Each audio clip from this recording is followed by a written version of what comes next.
High in the Swiss Alps, the mountain resort of St-Moritz. This is where the British Olympic team are doing their high-altitude training in preparation for the Munich Games.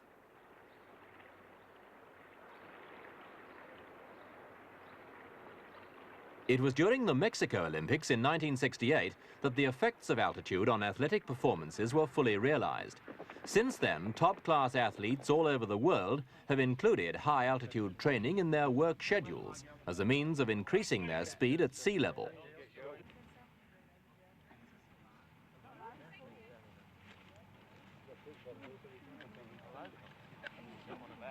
High-altitude training for the British team is carried out under strict medical supervision because of the changes that occur in an athlete's metabolism. When an athlete trains at 5,000 or 6,000 feet, his body cannot circulate enough oxygen, so it compensates by manufacturing extra red cells. The result is that when an athlete returns to race at sea level, his performance is improved by about 15%. In a 1,500 meters race, that means half a lap.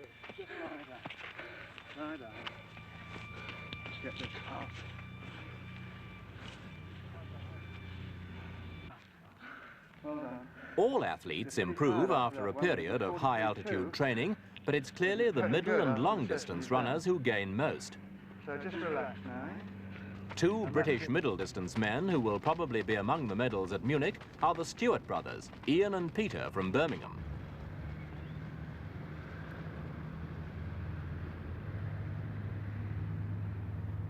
Under the guidance of coach Jeff Waugh, the Stewarts run about 80 miles a week around their local Birchfield Harriers track in a tough training program designed to bring them to their peak at Munich.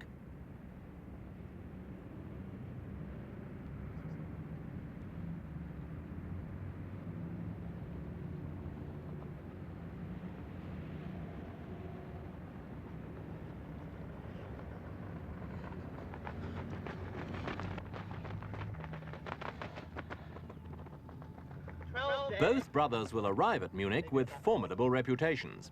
Ian already has a 5,000 meters gold medal, which he won at the 1970 Commonwealth Games in Edinburgh. And Peter has run the fastest 1,500 meters in the world this year.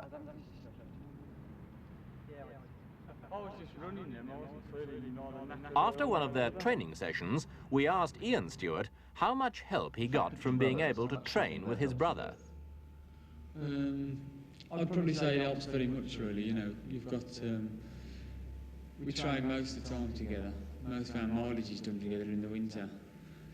If you don't feel like going out, the other one does, you know, things like that. It gets very competitive as well, I think.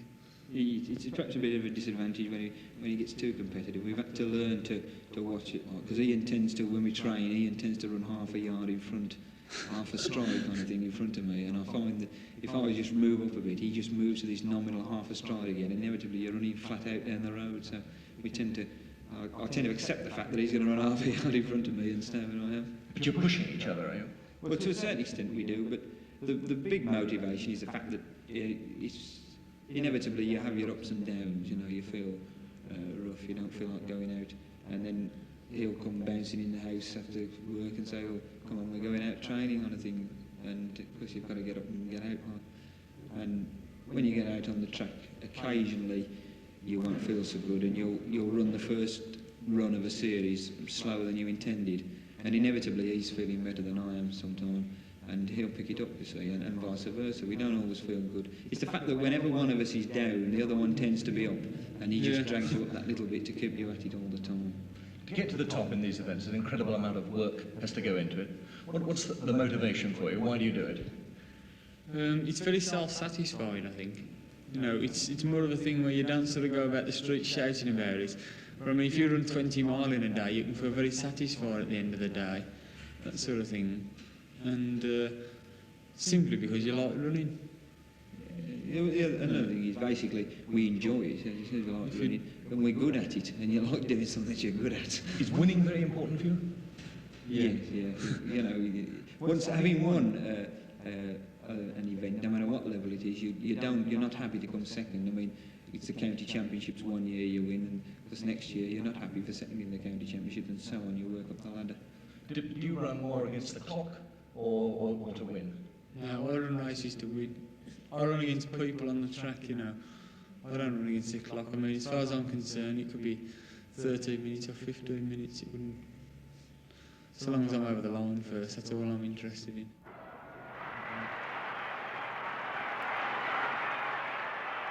The 5,000 metres at Edinburgh, and Ian Stewart's determination to get over the line first was evident in almost every lap.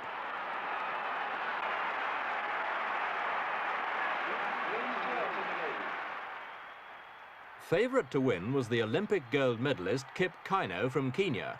Stuart, a Scot by birth, and Ian McCafferty, another Scot, combined during the race to try and destroy the champion.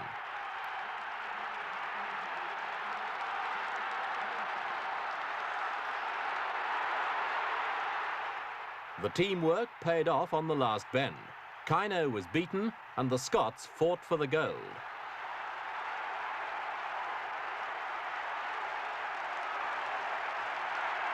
It was a great moment for the courageous Stuart, a well-earned triumph, and he was rightly hailed as a world beater. But that was 2 years ago. 2 weeks ago, he was left trailing half a lap by this man, the phenomenal David Bedford. The scene was the Crystal Palace Stadium in London.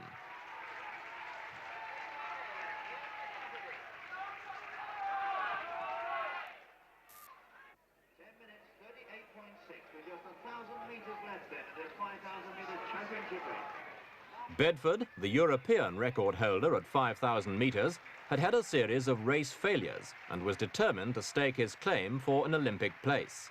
He shot straight into the lead, setting an incredible pace.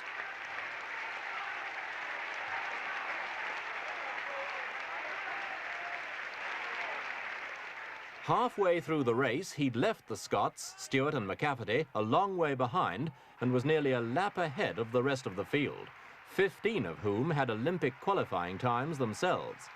In the final laps, Bedford was in sight of Ron Clark's 6-year-old world record, and showing that his punishing 200-mile-a-week training schedule and his high-altitude work in Kenya were paying dividends. But with no one to push him at the end, he missed the world record by a mere 0.6 of a second. Even so, his time of 13 minutes, 17.2 seconds is the fastest time in the world this year, and no one looks capable of catching him.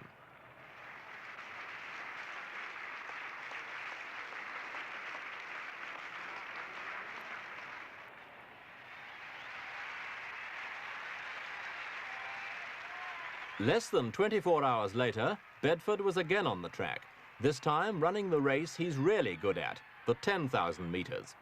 The recipe was the same as before, straight into the lead and a punishing pace for 25 laps.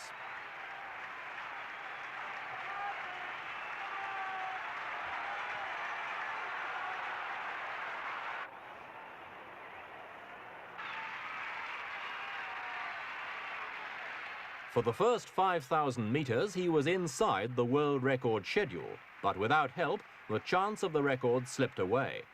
Even so, he still achieved the remarkable feat of another world best time this year, and on this form, David Bedford looks a certainty for a golden double in Munich. Set. Go! Go! One of Britain's brightest hopes for a sprint medal is 20-year-old David Jenkins, a student at Edinburgh University and the European 400 metres champion. Control moving all the time. Use the arms. Keep the balance. Remember the form. That's the vital part. The knees are coming through well now. That's a good split. Under the guidance of his coach, John Anderson, Jenkins has improved at a remarkable rate during the past 3 years. Now he's ready to take on the world's best, and in sprint terms, that means the Americans. Jenkins has raced in America, and we asked him how his times compared with theirs. At 200 metres, about 0.5 of a second, and at 400 metres, about a second. But I feel time is irrelevant when talking in races, because one day one can come out and run such and such a time, very fast, and the next day be equally slow. And it doesn't really matter the time. It matters where you rate, where you know, on the day, you against him. And it doesn't. The time is irrelevant, really. It's just if you beat him or you don't beat him, and that's what matters. You wouldn't be nervous at all of running against them? Oh, I'd be nervous, yes, but I think that's a prerequisite. Nerves, controlled nerves, are necessary to run well for me. To do well in the Olympic final, you've got to beat these sort of men. Do you feel you can beat them? Yeah, I wouldn't be. Yes, I believe I can beat them, or else I wouldn't be training now. If I didn't feel I could beat them, I would be studying at the moment, not training.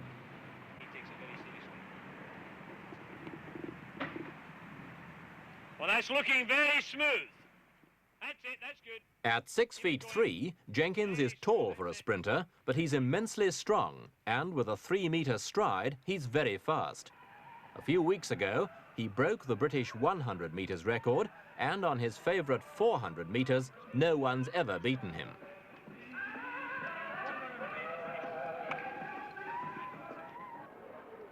He's going to run His 33 seconds for the first 300, an incredibly fast time, and take this field round with him. And away first time, and David's off as hard as he can. Drawn in lane 8, got a marvellous Jenkins start. shot from his And blocks, Jenkins is leaving five, the South and African-born lane 5 is Italian Jordan of West Germany. Fiascanaro and the And Pole Jenkins Jan about 2 Werner in yards his up on the wake. field. He's running beautifully.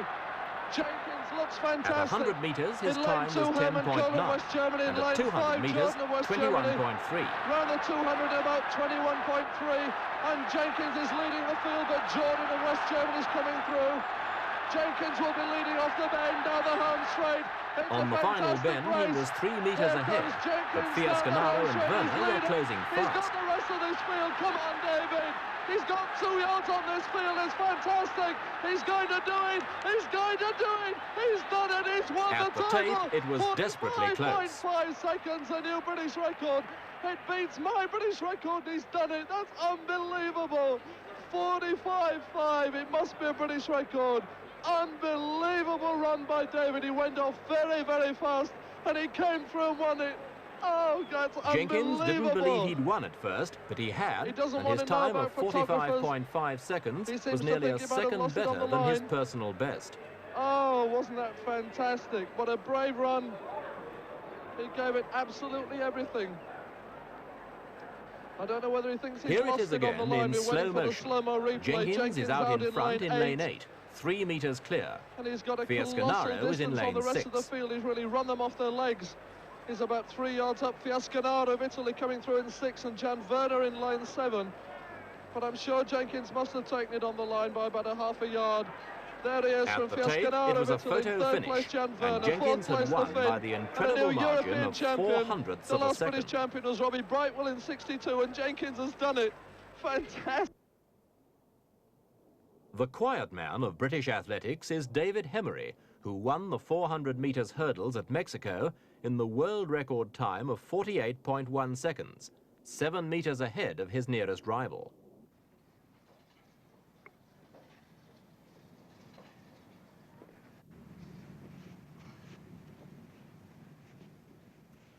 Hemery, now 28, has been in America for the past 8 months, studying education at Harvard and quietly preparing to defend his gold medal in Munich.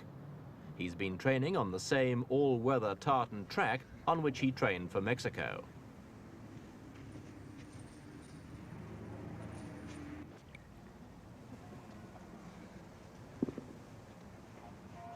His training schedule has been tougher than for Mexico, working on the track 3 afternoons a week and dividing the rest of his time between running on sand dunes and hill and road work.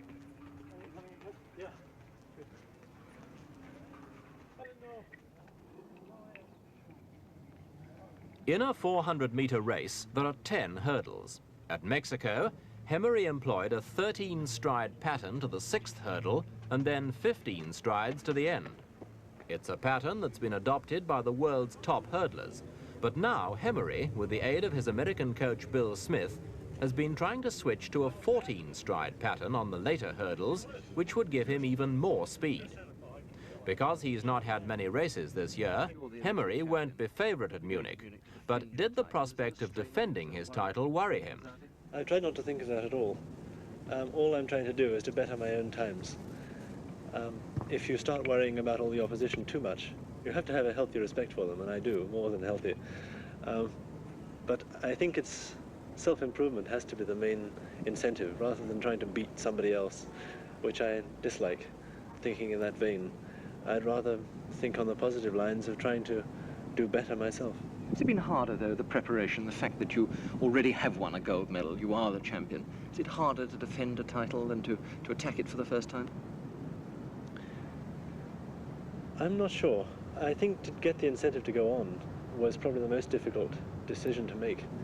I'm a lot older than I was, not a lot, 4 years exactly, but a sprinter on average reaches his peak at about 24, which is what I was in Mexico. So I've got 4 years beyond the average.